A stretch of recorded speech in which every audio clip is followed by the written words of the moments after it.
It was at this moment that he knew. He fucked up.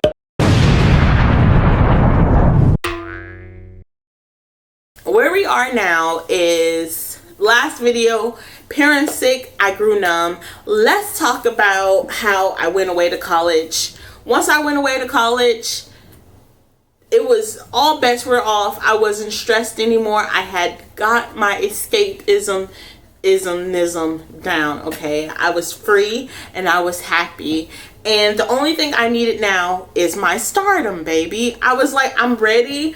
I'm about to go ahead and apply for The Voice. I want to be a singer. I always liked singing. I talked a little bit about it in the past. You know, my daddy was my cheerleader when it came to singing, but I really wanted to go ahead and put myself out there. Okay, so I was like, I'm gonna go ahead, sing my little Radioactive remake, and I'm gonna become famous. So let's go ahead and talk about the situation, like the last time I talked to my dad on the phone. I called the house because I wanted to talk to mom because I'm ready for my stardom, baby. The Voice is in town. Let me go to this. And I was calling her to come pick me up. And I call her and daddy answers the phone. And I said, hey, daddy, where's mama?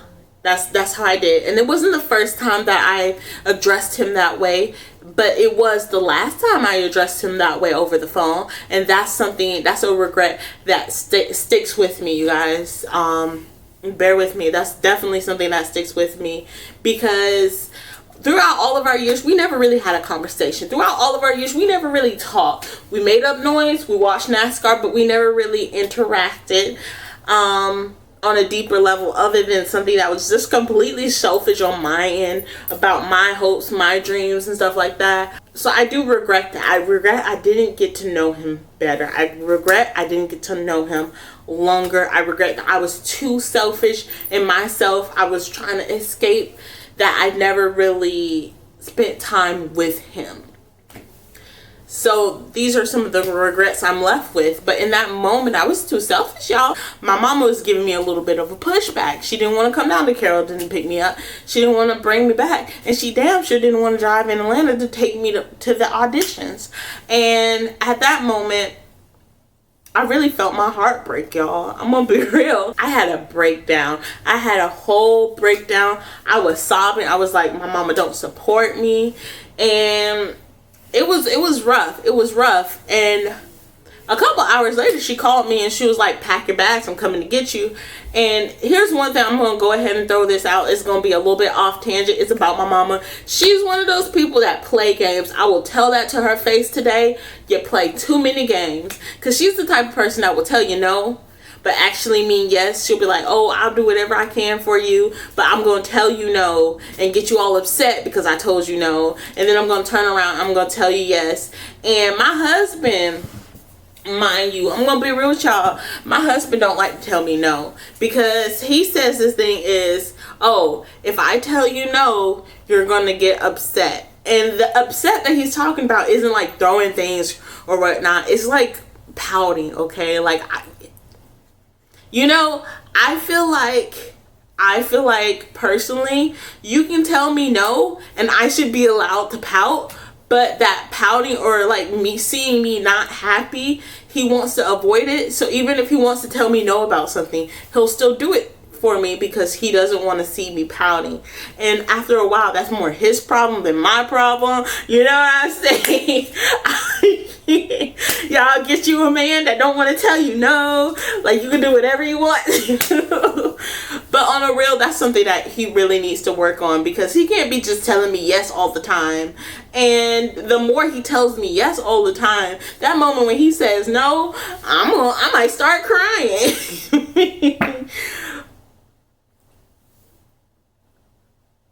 I could edit that out, but y'all, I just pooed it. Okay, you're welcome to the family.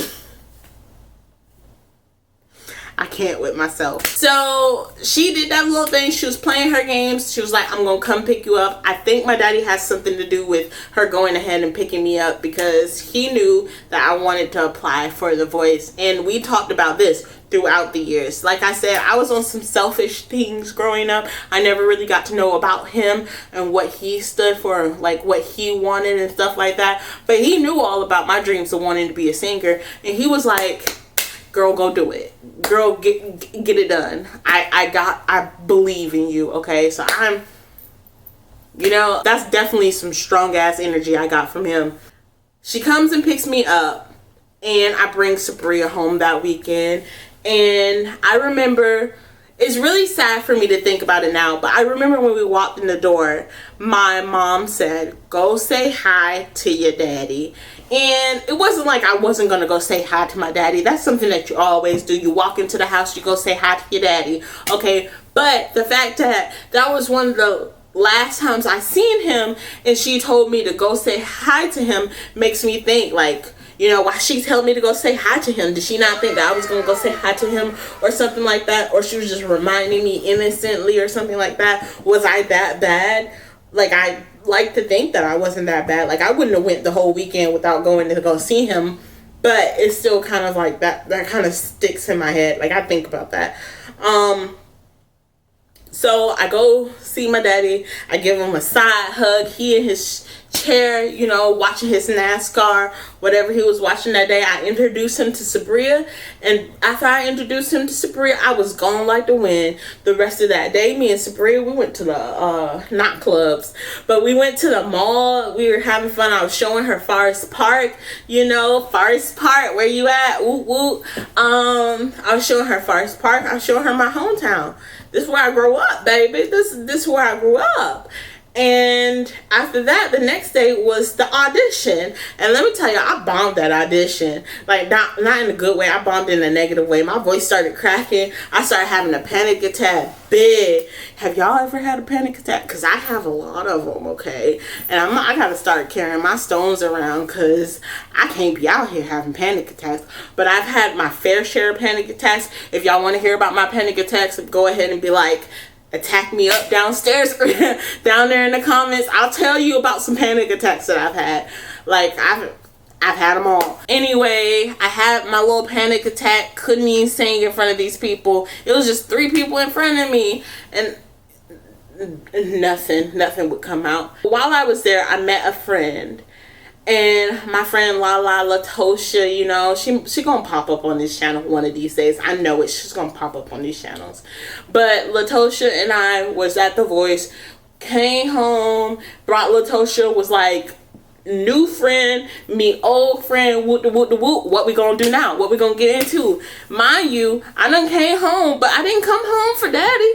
I done came home to have fun. I done came home to do my own thing. My friends with me, my friend over here. Sunday, we went back up to the school. It was Sunday afternoon. My mama don't play about that driving in the middle of the night. It was during the day, early in the day. I remember going in, I'm telling him bye.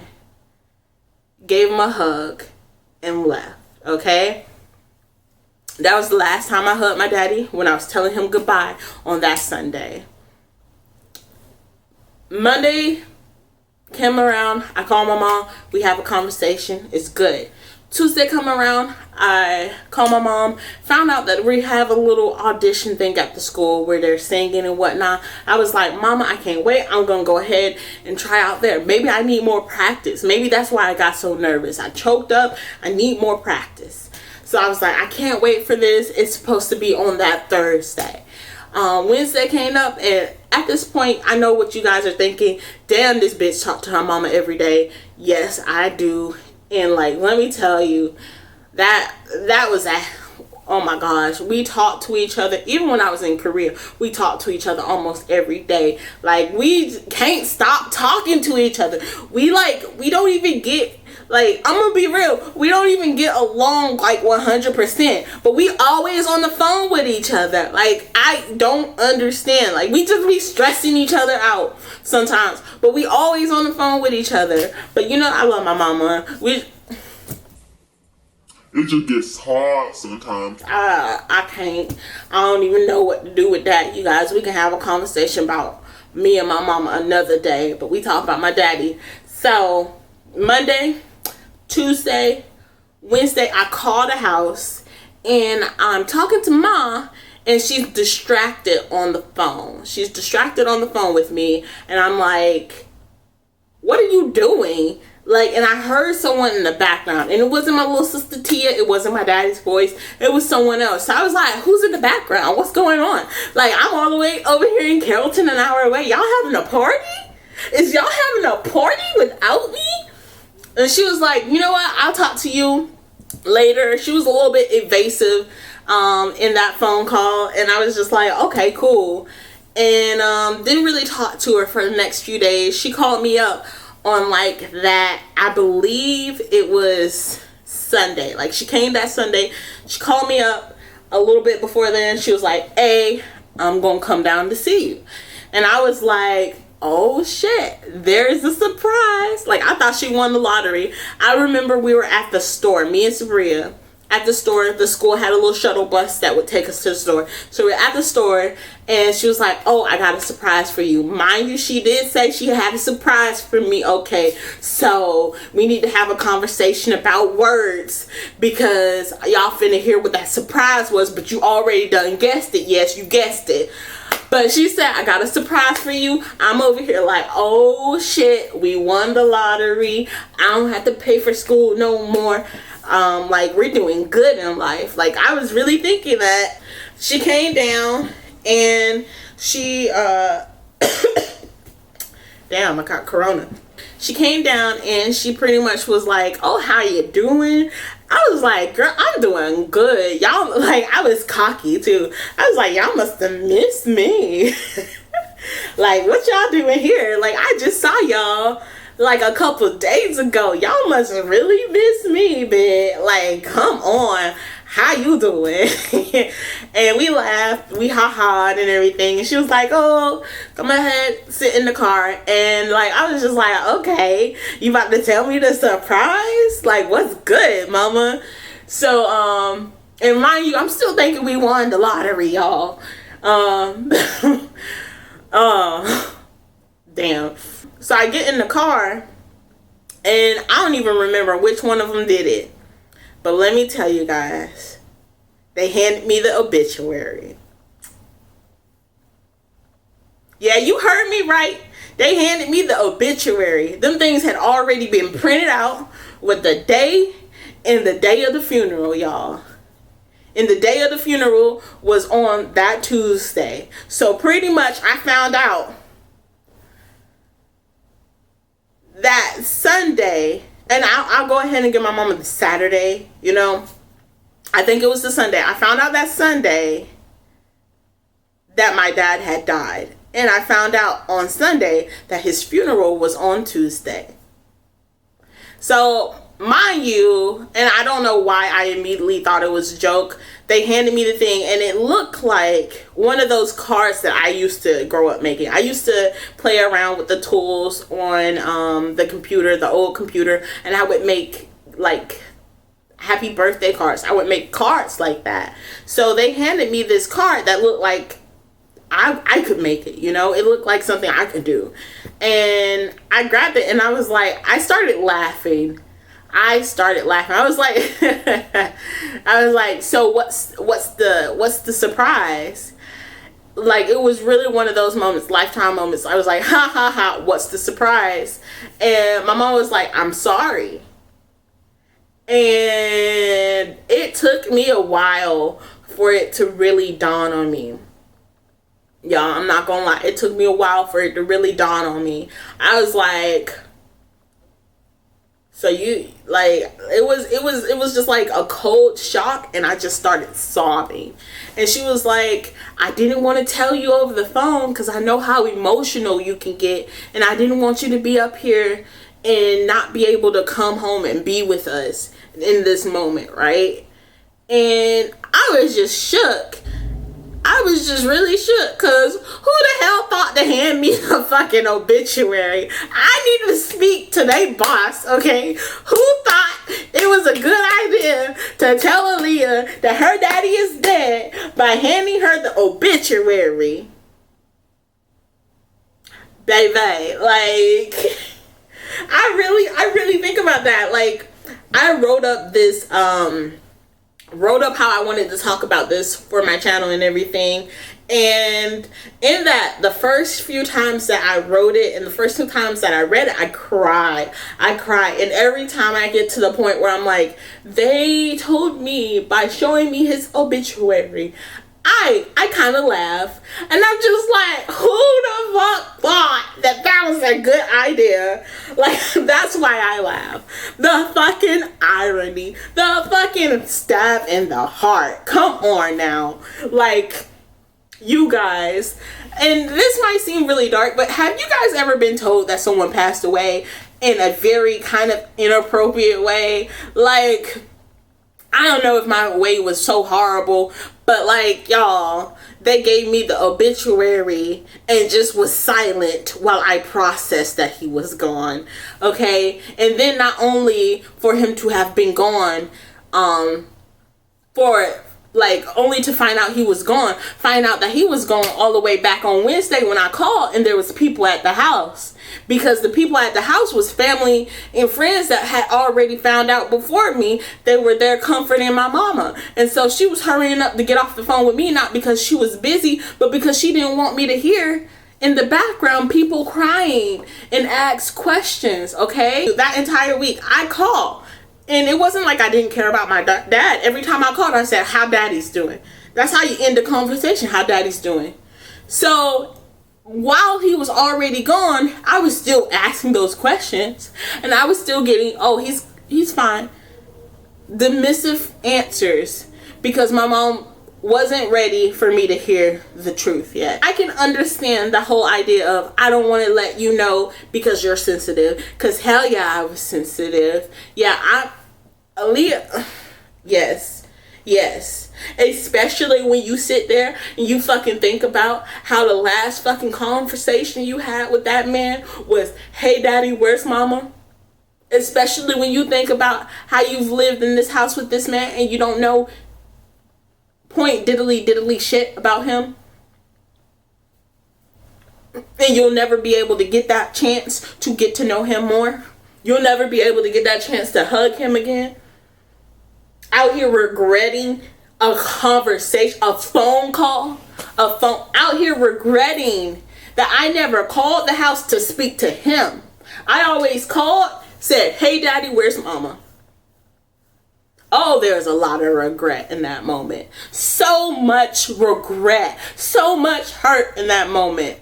And I pretty much caused it for myself. So that's when I say this is a whole fucking, sorry for the curse words, but when I say this is a whole fucking cautionary tale, baby, this is a whole fucking cautionary tale.